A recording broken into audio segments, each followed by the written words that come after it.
আসসালামু আলাইকুম। মোহাম্মদ ইফতেখার আমন্ত্রণ জানাচ্ছি এনটিভির মধ্যাহ্নের খবরে। এবার অন্যান্য প্রসঙ্গ। অতিবৃষ্টি, পাহাড়ি ঢল এবং পাহাড় ও দেয়াল ধসে চট্টগ্রামের 4 জেলায় গত 5 দিনে 30 জনের মৃত্যু হয়েছে। চট্টগ্রাম, পার্বত্য 3 জেলা ও হাওরের বিস্তীর্ণ এলাকা প্লাবিত হয় পানিবন্দী কয়েক লাখ মানুষ। রাঙ্গামাটির বাঘাইছড়ি ও লংগদুর সঙ্গে সারা দেশের সড়ক যোগাযোগ বন্ধ রয়েছে। এছাড়া টানা বৃষ্টিতে বিভিন্ন জেলায় সৃষ্টি হয়েছে তীব্র জলাবদ্ধতা। বিস্তারিত শওকত করিমের ডেস্ক রিপোর্টে। বর্ষা এলেই পাহাড়ের বুকে জীবনবাজি, ধসের ভয়। পাহাড় ধসে এ পর্যন্ত কক্সবাজারে 19 জন, চট্টগ্রাম ও বান্দরবনে 5 জন করে এবং রাঙামাটিতে প্রাণ গেছে 1 জনের। পাহাড়ি ঢল ও টানা বৃষ্টিতে নদ নদীর পানি বেড়ে খাগড়াছড়ি, রাঙামাটি, কক্সবাজারের বিস্তীর্ণ এলাকা প্লাবিত হয়েছে। বৈরী আবহাওয়ায় সাজেকে আটকা পড়েছে কয়েকশো পর্যটক। বিচ্ছিন্ন রয়েছে সড়ক যোগাযোগ, বিদ্যুৎ সরবরাহ বন্ধ রয়েছে অনেক এলাকায়।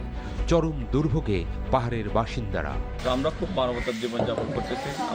আমি পাশাপাশি পরিবহনের ক্ষেত্রেও আছি। আজকে 4-5 দিন 6 দিন পর্যন্ত পর্যটক নিষেধাজ্ঞার কারণে আমাদের এখানে চলতে খুব কষ্ট হয়ে যাচ্ছে। কষ্টে আছি আমরা, এখনো থাকার জায়গা নেই, খাবার পানি নেই। চট্টগ্রাম জেলায় 4 শতাধিক আশ্রয় কেন্দ্রে অবস্থান করছে প্রায় 10,000 মানুষ। টানা বর্ষণে জলাবদ্ধতার কবলে বাকুলিয়া, আগ্রাবাদ, বহদ্দারহাট সহ চট্টগ্রাম মহানগরের বিস্তীর্ণ এলাকা, ব্যাহত জীবনযাত্রা। অতিবৃষ্টি ও উজানের ঢলে মৌলভীবাজারের রাজনগরে মনু নদীর বাঁধ ভেঙে প্লাবিত অন্তত 15টি গ্রাম। তলিয়ে গেছে বসতভিটা, রাস্তাঘাট, ফসলি জমি। মানবেতর জীবন দুর্গতদের। ভাই, আমার পানিতে কোমর পানি। সারা রাত আমরা অনেক পূজা করেছিলাম। আমাদের গবাদি পশু পাখি গুলা সাইড করছি এবং বাড়ির যে আসবাবপত্র এগুলো আমাদের সাইডে রাখছি। আমরা ডাঙ্গার মারে উঠা আমরা ভিজতাছি, পিন্দার খাবার পিন্দা লইয়া ঘুরতাছি, আমরা অনারে মরতাছি। আমরা কোনো রান্না বাড়া নাই, আমরা বাচ্চা কাচ্চা উপাস। সুনামগঞ্জে রেকর্ড বৃষ্টিপাত, পানি বেড়েছে নদ নদী ও হাওরে। বন্যার আশঙ্কায় হাওরবাসী। হবিগঞ্জ সদরের কালীগঞ্জ এলাকায় খোয়াই নদীর প্রতিরক্ষা বাঁধ ভেঙে প্লাবিত অন্তত 20টি গ্রাম। এছাড়া নদ নদীর পানি বৃদ্ধি ও টানা বৃষ্টিতে কুমিল্লা, চাঁদপুর সহ বিভিন্ন জেলা শহরে জলাবদ্ধতার পাশাপাশি পানি ঢুকে পড়েছে চরাঞ্চল এবং নিচু এলাকায়। শওকত করিম, এনটিভি নিউজ ডেস্ক। বন্যা পরিস্থিতির খবর জানতে যাচ্ছি খাগড়াছড়িতে। সহকর্মী আবু তাহের মোহাম্মদ যুক্ত হচ্ছেন আমাদের সঙ্গে। তাহের, খাগড়াছড়িতে বন্যা পরিস্থিতির সর্বশেষ কি তথ্য আছে আর সড়ক যোগাযোগ কি স্বাভাবিক হয়েছে কিনা জানাবেন।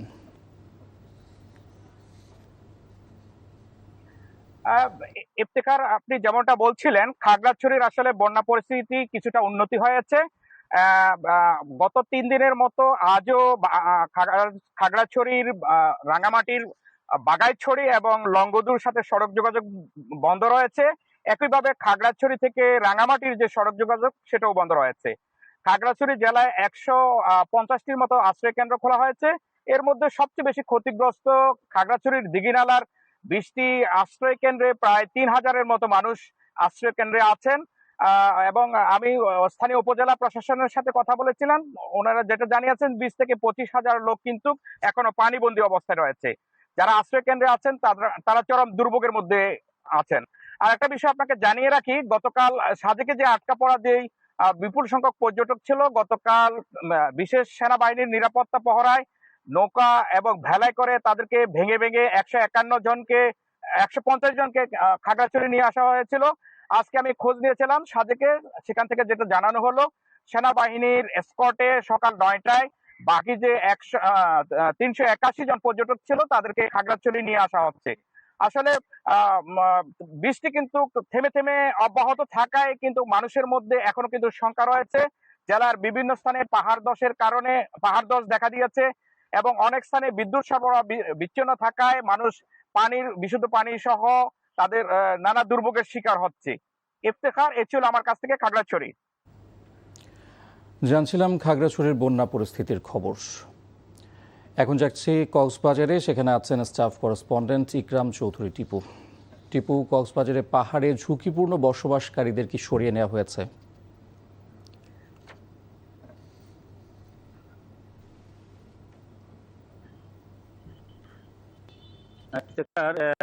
পাহাড়ে ঝুঁকিপূর্ণ যারা বসবাস করতেছে নেওয়ার জন্য আপ্রাণ চেষ্টা করতেছে এবং বেশ কিছু এলাকা থেকেই অনেকেই ঝুঁকিপূর্ণ বসবাসকারীরা নিরাপদে আশ্রয়ে চলে গেলেও এখনো অনেক বসতি ঝুঁকিপূর্ণ এলাকায় বসবাস করে চলছে এবং তাদেরকে প্রশাসনের পক্ষ থেকে বলা হলেও অনেকে সরে যাচ্ছে না, যেহেতু তারা অত্যন্ত গরিব এবং তাদের কোনো জায়গা জমি নাই, এই অজুহাতে তারা রয়ে গেছে। এরপরেও প্রশাসনের কোনো প্রচেষ্টার কোনো কমতি নেই। অপরদিকে বন্যার পরিস্থিতি যদি বলতে হয়, কক্সবাজার জেলায় সবচেয়ে এখন ভয়াবহ অবস্থা বিরাজ করতেছে কক্সবাজারের চকরিয়া, পেকুয়া এবং নবগঠিত মাতামুহুরী উপজেলায়। এই উপজেলার প্রায় 1.5 লাখ, এই 3 উপজেলার প্রায় 1.5 লাখ মানুষ এখন পানিবন্দী অবস্থায় রয়েছে। তো মানুষের দুর্ভোগ অনেক চরম আকার ধারণ করেছে। প্রশাসনের পক্ষ থেকে বলা হয়েছে যে প্রায় 20,000 মানুষকে সরিয়ে নেওয়া হয়েছে, কিন্তু মানুষ সরে যেতে পারতেছে না, তাদের যোগাযোগ ব্যাহত হচ্ছে, রাস্তাঘাট ডুবে গেছে। বিশেষ করে পাহাড়ি ঢলের পানি এখনো নিষ্কাশন হতে পারতেছে না। বিশেষ করে বেশ কয়েকটি স্লুইস গেট বন্ধ রয়েছে। প্রশাসনের পক্ষ থেকে স্লুইস গেটগুলো খুলে দেওয়ার জন্য বলা হলেও আবার এগুলো পুনরায় বন্ধ করে দেওয়া হচ্ছে। তো এই কারণে পানি নিষ্কাশন ব্যাহত হচ্ছে, বন্যার পানি জমে যাচ্ছে বিশেষ কোস্টাল এলাকায়। এই কারণে মানুষের দুর্ভোগ এখন চরম আকার ধারণ করেছে। ইফতেখার। জানছিলাম কক্সবাজারের বৃষ্টি ও বন্যা পরিস্থিতির খবর। এই মুহূর্তে বান্দরবানের সবশেষ পরিস্থিতি জানাতে টেলিফোনে যুক্ত হচ্ছেন স্টাফ করেসপন্ডেন্ট আলাউদ্দিন শাহরিয়ার। আলাউদ্দিন, পার্বত্য জেলার সঙ্গে সারা দেশের সড়ক যোগাযোগ কি স্বাভাবিক হয়েছে কিনা জানাবেন? না, আসলে গতকালকে থেকে বান্দরবানে আজকে বৃষ্টিপাতের পরিমাণ কিছুটা কমেছে, পানিও 3-4 ফিট কমেছে, কিন্তু সড়ক যোগাযোগ যে অবস্থাটা সেটা আগের মতোই আছে, এখনো বন্ধ রয়েছে। কিন্তু ওই যে সড়কের দুপাশে যান চলাচল করছে, মাঝখানে 3টি জায়গায় পানি ওঠার কারণে গাড়ি সরাসরি যেতে পারতেছে বা ভ্যানে করে গিয়ে বাসুবাস করে সেভাবে চলাচল করছে। আর বন্যা পরিস্থিতি এক প্রকার বলতে গেলে বান্দরবানে অপরিবর্তিত অবস্থায় আছে। বৃষ্টিপাত এখনো চলছে, সকাল থেকে গত 24 ঘন্টায় 109 মিলিমিটার বৃষ্টিপাত রেকর্ড করা হয়েছে। আর এখানে সবচেয়ে বেশি এখন যে ঝুঁকিটা বেড়ে গেছে সেটা হলো পাহাড় ধসের ঘটনা। বৃষ্টিপাত কন্টিনিউ করার কারণে বান্দরবানে পাহাড় ধসের ঝুঁকিটা আসলে বেড়ে গেছে, কিন্তু প্রশাসন চেষ্টা করছে আসলে ঝুঁকিপূর্ণ এলাকাগুলো থেকে মানুষজনকে সরিয়ে আশ্রয়কেন্দ্রে নিয়ে আসার জন্য। 220টি আশ্রয়কেন্দ্র অলরেডি খোলা হয়েছে, যেখানে 5,000-এর মতো মানুষকে এ পর্যন্ত নিয়ে আসা সম্ভব হয়েছে। প্রশাসন এটা আমাদেরকে জানিয়েছে। বান্দরবান থেকে জানছিলাম বন্যার খবর। এই মুহূর্তে বান্দরবানের সবশেষ পরিস্থিতি জানাতে টেলিফোনে যুক্ত হচ্ছেন স্টাফ করেসপন্ডেন্ট আলাউদ্দিন শাহরিয়ার। আলাউদ্দিন, পার্বত্য জেলার সঙ্গে সারা দেশের সড়ক যোগাযোগ কি স্বাভাবিক হয়েছে কিনা জানাবেন? না, আসলে গতকালকে থেকে বান্দরবানে আজকে বৃষ্টিপাতের পরিমাণ কিছুটা কমেছে, পানিও 3-4 ফিট কমেছে, কিন্তু সড়ক যোগাযোগ যে অবস্থাটা সেটা আগের মতোই আছে, এখনো বন্ধ রয়েছে। কিন্তু ওই যে সড়কের দুপাশে যান চলাচল করছে, মাঝখানে 3টি জায়গায় পানি ওঠার কারণে গাড়ি সরাসরি যেতে পারতেছে বা ভ্যানে করে গিয়ে বাসুবাস করে সেভাবে চলাচল করছে। আর বন্যা পরিস্থিতি এক প্রকার বলতে গেলে বান্দরবানে অপরিবর্তিত অবস্থায় আছে। বৃষ্টিপাত এখনো চলছে, সকাল থেকে গত 24 ঘন্টায় 109 মিলিমিটার বৃষ্টিপাত রেকর্ড করা হয়েছে। আর এখানে সবচেয়ে বেশি এখন যে ঝুঁকিটা বেড়ে গেছে সেটা হলো পাহাড় ধসের ঘটনা। বৃষ্টিপাত কন্টিনিউ করার কারণে বান্দরবানে পাহাড় ধসের ঝুঁকিটা আসলে বেড়ে গেছে, কিন্তু প্রশাসন চেষ্টা করছে আসলে ঝুঁকিপূর্ণ এলাকাগুলো থেকে মানুষজনকে সরিয়ে আশ্রয়কেন্দ্রে নিয়ে আসার জন্য। 220টি আশ্রয়কেন্দ্র অলরেডি খোলা হয়েছে, যেখানে 5,000-এর মতো মানুষকে এ পর্যন্ত নিয়ে আসা সম্ভব হয়েছে। প্রশাসন এটা আমাদেরকে জানিয়েছে। এ পর্যায়ে রাজধানীর আগারগাঁওয়ে আবহাওয়া অধিদপ্তর থেকে সরাসরি যুক্ত হচ্ছেন senior correspondent apple Shahriar. Apple, বন্যা নিয়ে কি পূর্বাভাস ও সতর্কতার কথা বলছেন আবহাওয়াবিদরা?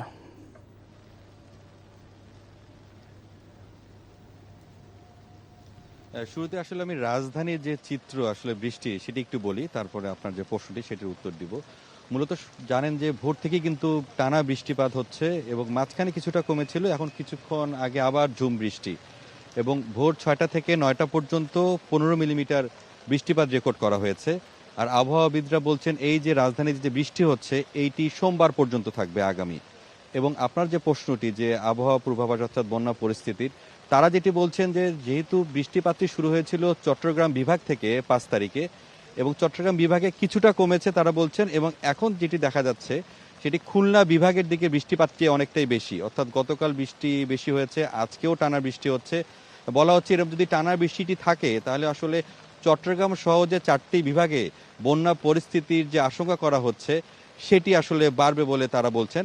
এবং একই সঙ্গে রাজধানীর যে কয়েকটি জায়গা আমি ঘুরে দেখেছি বৃষ্টিপাত হলেই যে সমস্যাটি হয়, অর্থাৎ জলজট যেটি বলা হচ্ছে সেটি যেটি হয়, সেখানে বলে রাখি আমি মিরপুর এলাকায় গিয়েছিলাম, সেখানে আমি দেখলাম যে প্রায় হাঁটু পানি, এবং যারা রয়েছেন তারা আসলে যারা জরুরি প্রয়োজন ছাড়া কিন্তু অনেকেই বের হচ্ছেন না, কেননা আজকে সাপ্তাহিক ছুটির দিন, এর জন্য প্রয়োজন ছাড়া কেউ বের হচ্ছেন না। যারাও বের হচ্ছেন কিছুটা বিড়ম্বনার মধ্যে পড়ছেন, এবং খেটে খাওয়া দিনমজুর যারা রয়েছেন তাদের কয়েকজনের সঙ্গে কথা হলো, তারা বলছেন যদি টানা যে বৃষ্টিপাতটি হচ্ছে এর জন্য তারা অনেকটাই জীবিকার যে সন্ধান যেটি বলে তারা সেটি পাচ্ছেন না, এজন্য তারা অনেকটাই কষ্টে রয়েছেন।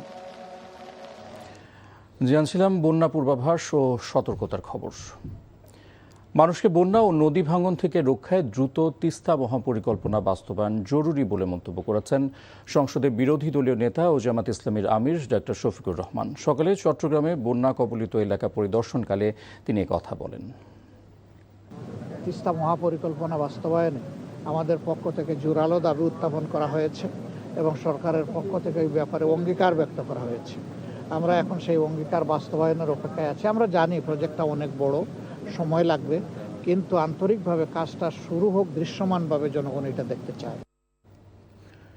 সরবরাহ স্বাভাবিক থাকায় নিত্যপণ্যের বাজার অনেকটাই স্থিতিশীল রয়েছে। সকাল থেকে থেমে থেমে বৃষ্টির কারণে রাজধানীর বাজারগুলোতে ক্রেতাদের উপস্থিতি কম। পলাশী বাজার ঘুরে দেখা গেছে সপ্তাহের ব্যবধানে 30 টাকার মতো বেড়ে ব্রয়লার মুরগি বিক্রি হচ্ছে 190 টাকা কেজিতে, তবে 40 টাকা কমে সোনালী মুরগি বিক্রি হচ্ছে 320 টাকায়। আগের দামে বিক্রি হচ্ছে ডিম, কেজিতে 20 টাকা বেড়ে গরুর মাংসের দাম উঠেছে 800 টাকায়, তবে খাসিতে 100 টাকা কমে বিক্রি হচ্ছে 1200 টাকায়। সরবরাহে টান পড়ায় কেজি প্রতি 20 থেকে 50 টাকা বেড়েছে প্রায় সব ধরনের দেশি মাছের দর।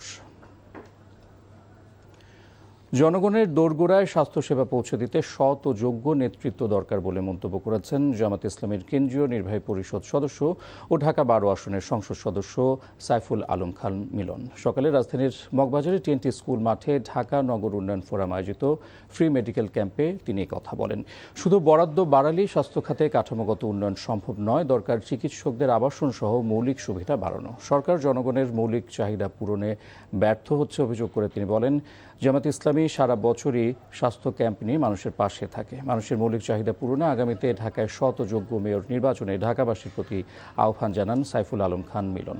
মেডিকেল ক্যাম্পে 70 জন চিকিৎসক রোগীদের সেবা দেন।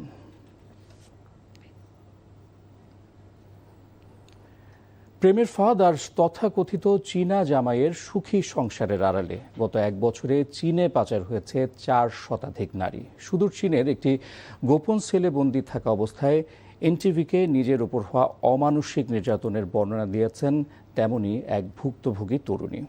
ফাঁদ আর চাকচিক্যময় জীবনের হাতছানিতে চীনে গিয়ে এখন নরক যন্ত্রণা থেকে বাঁচতে দেশে ফেরার আকুলতা ওই তরুণীর। কিন্তু গাজীপুরের টঙ্গী থেকে তাকে এই আন্তর্জাতিক মাফিয়াদের হাতে তুলে দিল কারা? 3 পর্বের ধারাবাহিকের প্রথম পর্বে সে প্রশ্নেরই উত্তর খুঁজেছেন নাহিদ প্রিন্স। ক্যামেরায় ছিলেন মোখলেসুর রহমান। এরা বলছে 26 লাখ টাকা দিলে আমি বাংলাদেশে যেতে পারবো, কিন্তু আমি এত টাকা পাবো কোথায়? ভিডিও কলের ওপাশে থাকা এই তরুণীর নাম আঞ্জুয়ারা, যদিও এটি তার ছদ্মনাম। কথা বলতে বলতে বারবার কান্নায় ভেঙে পড়ছিলেন তিনি। সুদূর চীন থেকে পাঠাচ্ছেন বন্দি জীবনের আর্তনাদ।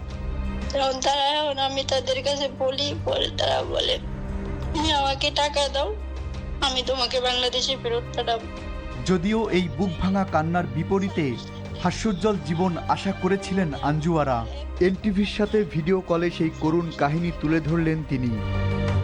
আমার চীনা ছেলেটার সাথে টিকটকে পরিচয় হয়, পরে সে বাংলাদেশে আসে, আসার পর তার সাথে আমার বিয়ে হয়। পরে সে আমাকে বাংলাদেশ থেকে এখানে আনার পর সে আমাকে এখানে বিক্রি করে দিয়েছে। আঞ্জুয়ারা জানান সামাজিক যোগাযোগ মাধ্যমে পরিচয় হয় চীনা মিংচং নামের এক যুবকের সঙ্গে। প্রেমের ফাঁদে ফেলে বিয়ের প্রলোভন দেয় মিংচং। তারপর দেশেও আসে সে। চাকচিক্যময় জীবনের আশ্বাস দিয়ে বিয়ে করে। এমনকি সুখের সংসারের আশা দেখিয়ে চীনেও নিয়ে যায় আঞ্জুয়ারাকে। এরপরই পর্দা খুলে যায় অন্ধকার জগতের। আমার এমন এক রুমে বন্ধ করে রাখছে, এই রুমে না আছে একটা ফ্যান, না আছে কিছু। 2 দিন পর একদিন খাইতে দেয়। এখন এইভাবে কিভাবে বাঁচে একটা মানুষ?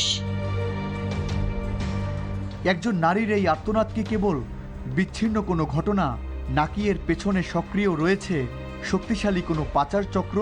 উত্তর খুঁজতে এনটিভি টিম রওনা হয় ঢাকা থেকে কিছুটা দূরে টঙ্গী এলাকার চেরাগালিতে, যেখানে থাকে আঞ্জুয়ারার পরিবার। অনুসন্ধানে জানা যায় আঞ্জুয়ারা সহ শতাধিক নারী পাচারের সঙ্গে 2টি নাম সবচেয়ে বেশি জড়িত। তাদের একজন জাহিদুল ইসলাম বাবু আর অন্যজন মরিয়ম খাতুন বৃষ্টি। বাবু মূলত চীনা নাগরিকদের সঙ্গে মেয়েদের পরিচয় করিয়ে দেয় এবং পরে পাচার করে। চায়নার লোকে বিয়ে দিয়ে সরকারি মানে কাগজপাতি হিসেবে সরকারি ইয়েতে চলে গেছে। ওখানে নিয়ে যা ও তার পাসপোর্ট ভিসা সম্পূর্ণ 2টাই গাড়ি নিয়েছে, নিয়ে তাকে আসতে দেয় না। এখন বলে সে আসতে পারবে, আমাকে 2 লক্ষ টাকা দাও, সে যাইতে পারবে। এ ঘটনায় আঞ্জুয়ারার পরিবার থানায় মামলা করলে গ্রেপ্তার করা হয় বাবুকে। বিয়ে ও ট্যুরিস্ট ভিসার আড়ালে মানব পাচারের এই নতুন রুট বন্ধ করতে আইনি ও কৌশলগত কঠোর অবস্থানে প্রশাসন। আমরা এই মুহূর্তে আমরা চায়নার 5টি মামলা আমরা এখন তদন্ত করছি। আমরা পাই শুধুমাত্র যারা আমাদেরকে রিপোর্ট করে, শুধুমাত্র তাদেরকেই কিন্তু আমরা আইনের আওতায় নিয়ে আসতে পারি। বাংলাদেশের জাস্ট খবর আমরা জানি না।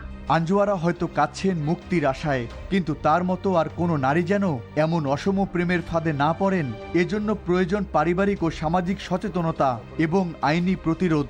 আমি বাংলাদেশে যেতে চাই, আমার বাবার সাথে দেখা করতে চাই, আমি আমার পরিবারের সাথে থাকতে চাই। প্লিজ আমাকে সাহায্য করে না। Nahid Prince, NTV news, Dhaka. এই ছিল মধ্যাহ্নের খবরে। 2টায় দুপুরের খবর দেখার আমন্ত্রণ রইল। ধন্যবাদ সবাইকে।